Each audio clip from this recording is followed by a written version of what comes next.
Loki season 2 is a banger. Every episode after every episode is just better than the last. I think it's the best MCU show we've had to date. And this is your first MCU project, right? That's correct. Yes. Can you talk to me about the daunting challenge, but also the exciting challenge of taking on an MCU project like Loki 2, which is in its second season? Yeah, at first it's super daunting. It's like, oh my God, this is one of the biggest shows in the world. The budget is big, the talent is big, the scripts are huge.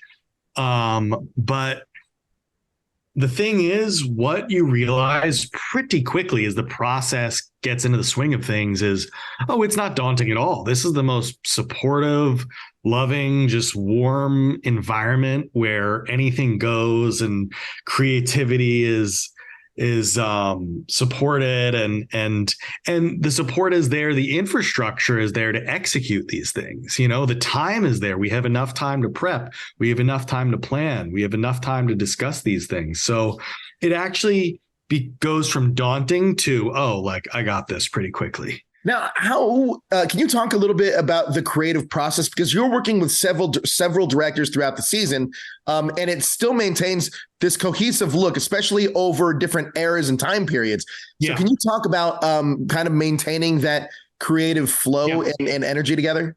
Yeah, that's a point of pride for me. And one of the things that I try to spend a lot of my time on in prep is defining the look. Like what you see up there on screen, it has to be delineated and planned out, component by component, so it's every single tiny thing is just something that is put into a document. At one point, I wrote a 700-page document about the look of the season. Of course, many of those pages are reference images and plots of the sets and stuff like that. But I created a massive Bible, basically, that was a style guide for the look of the show. And in the process of that, really it was for me. It was just for myself to wrap my head around it. But it also becomes a useful tool to share with other people and say, hey, give this a look over. Let me know what you're thinking. And then other people start to understand it too. And even, police you on things, hey, didn't you say we're gonna, so it becomes this kind of bigger meta thing that everyone is aware of, and the whole crew becomes a part of enforcing the look, basically. Now, from season 1 to season 2, I'm sure that season 1 you studied a ton in order to prepare for season 2. What were some of the things that jumped out at season 1 at you immediately that you knew you would be able to carry over to season 2? And what were some things that needed to change from season 1 to season 2? Yeah, so season 1 had a very specific look. I think the main thing we changed, I like to say that we changed everything. So there wasn't much that carried over. Technically, there may have been a couple things, but really there weren't. But at the same time, I copy pasted the approach to season 1, because the way I saw it, the approach to season 1 wasn't any specific technique or aesthetic or look or anything like that. It was the fact that the DP of season 1, Autumn Durald Arkapaw, she brought her own voice to the work so much. If you look at season 1 and then you look at the things she shot before season 1, you can clearly tell it's the work of the same person. This is a progression on her journey through the craft.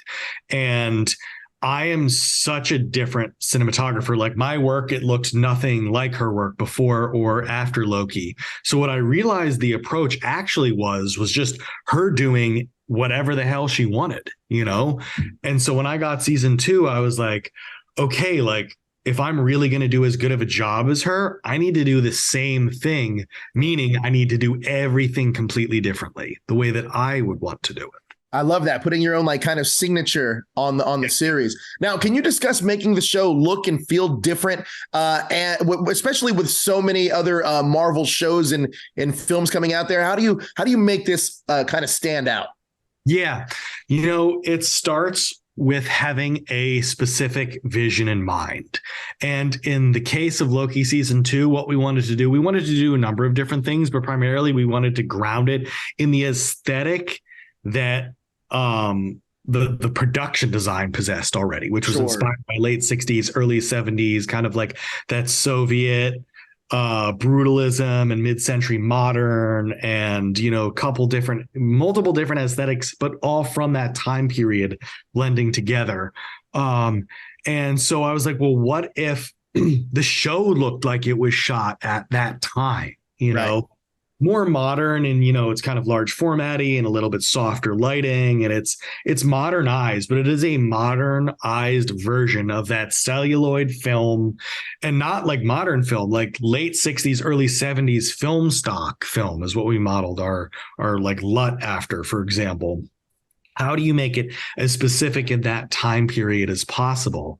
And then once this starts, coming together, you get lots of different ideas for this and this and that. And then the trick is to get approval for everything. The faster we were told constantly, you can do anything you want, but only if you come up with your ideas early and get it up the chain of command, because in the past, I think some people have had ideas later on in the process or even in post-production. And at that point, it's like everybody needs to basically rally around and sign off on and handcuff ourselves to the Bible, Right. The show Bible, way before we even start shooting, in order to have any chance of executing this aesthetic. Absolutely. Now, Loki season 2 explores various time periods and locations. How do you adapt your cinematography to convey those type of challenges effectively? I mean, something especially like going back to the World's Fair in Chicago, right? Yeah. The first thing you do is you look at the time period. You say, well, what did it look like back then? What did still photography look like back then? What did paintings look like back then if it's prior to photography, or what did movies in that era look like? Right. So you look to that era for inspiration, and then you integrate those cues into your approach to photographing that era. For example, in the 1800s, one of the things that you see all the time are these portraits of people that are like really like blurry and smudgy around the edges and kind of like desaturated. And so we used longer focal lengths, in the TVA, where I was on these super wide lenses. But then in the 1800s, you'll notice suddenly it's a lot of longer, more telephoto lenses, so that the background just gets more swirly and distorted and the edges are less clean. And it was the same with every time period. Now, were there any specific challenges in lighting or shooting scenes in the TVA for you? The TVA is pretty crazy because, well, with all scenes that we have, because of this handheld photography style that we adopted with the wide lenses, there's never any place to hide lights or equipment or anything like that, really. So all of the lighting, the key lighting, has to come from the set. So Kasra Farahani, the production designer, and I worked pretty closely to make sure that all of the sets had lighting in the right places. And that lighting is usually coming from above. Just think of the iconic Chrono Monitor set with that giant light over it. Well, every set kind of has that same philosophy behind it. There's usually some big, broad, soft source on the ceiling of the set, and that creates really beautiful light that makes the set look beautiful, and it's very dramatic on the actors. But the problem is that gives people raccoon eyes a lot, where the light, because the light's coming from above, it like hits their head and their nose, and then their eyes go black. That was the big challenge about shooting in the TVA, because every set is being lit from above. It's like, how do you prevent that from happening when we've decided that we are not allowed to put lights on the set? So what we did was we made a battery powered light on a painter's pole that was wired to a battery unit in a backpack.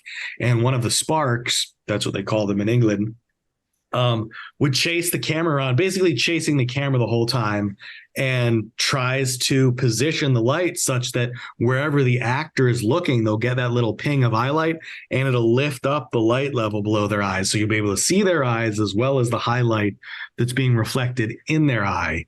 But it's tricky because you see the camera is very, very active. So and the light, you don't want to like have that light get suddenly close to someone and get way brighter, and because you don't want to feel the presence of the light. So the entire time we're in the tent, like riding this knob, basically, like, oh, too bright, too dark, just trying to massage the level of the eye light unit as it gets further or closer to the talent. Interesting. Now, in this last episode, I felt like there was an homage to Back to the Future, kind of with the miniatures. The way that Obi kind of describes the miniatures and not being to scale. It felt like a reference to Back to the Future. Did you draw any inspiration from any other film or TV shows for your work on Loki season 2? Yeah, references. My favorite reference is actually just this abstract, vision that I have in my head. That's like, I think I came up with it because I must have seen it somewhere. And then I discover it's actually just an amalgamation of a lot of different references. And then I have to do the hard work of like pulling all these different references and trying to like organize them in a way that they add up such that other people see what I'm seeing in my head when they're all compacted together into the look you see in the season. But it's tough to find shorthand references that are like this one thing, But I will say 2001: A Space Odyssey was a major reference. And the look of big budget, studio films of that era in general, like Live and Let Die, that Bond movie. Right. So a reference. But then we had more modern references that were films that were set in that time period and kind of adopted some of the same retro techniques we wanted to. Like Munich actually was a huge reference for us. Oh, wow. Interesting. Yeah, I know, right? But it's true. Wow. Now, this show has a fan following that obsesses with Easter eggs and hidden details in the show. Did you incorporate any visual cues in the cinematography for the fans for some of these Easter eggs at all? That's a good question. I did not, and I wasn't really aware of I picked up on the Back to the Future Easter eggy stuff that you're talking about with the model in episode 4. But I didn't have any fan type of Easter eggs in the cinematography. Got it. Now, you've worked on all but I think one episode of this show. Have we seen your favorite Kang variant yet on the show? Wow. Yeah, I think Victor Timely is pretty hard to top. I mean, I love Victor Timely. I'm a big Victor Timely fan. Can you talk about collaborating with the other department heads? You talked about working with Kazra a little bit, and I know Kazra is really in depth with his blueprints and his production design. Can you talk about working with department heads to achieve the proper look and lighting situations for Loki season 2? Yeah, collaboration is just incredibly fundamental to your ability to execute something on a high level. Everyone, it's a symphony, right? Every instrument needs to be playing the same song. And my relationship with Castro was very special. He was coming from the first season.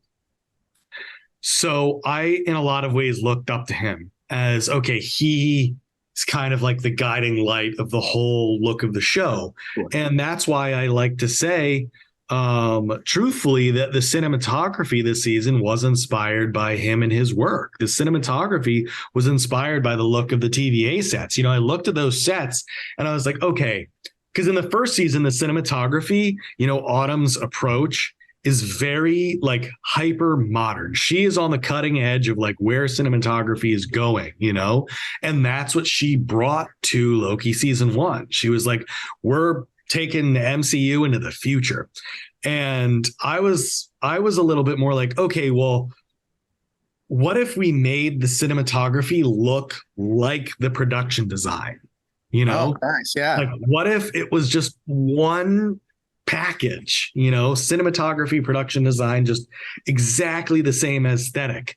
So that's when it came back to, well, all right, how do we make it look like it was shot?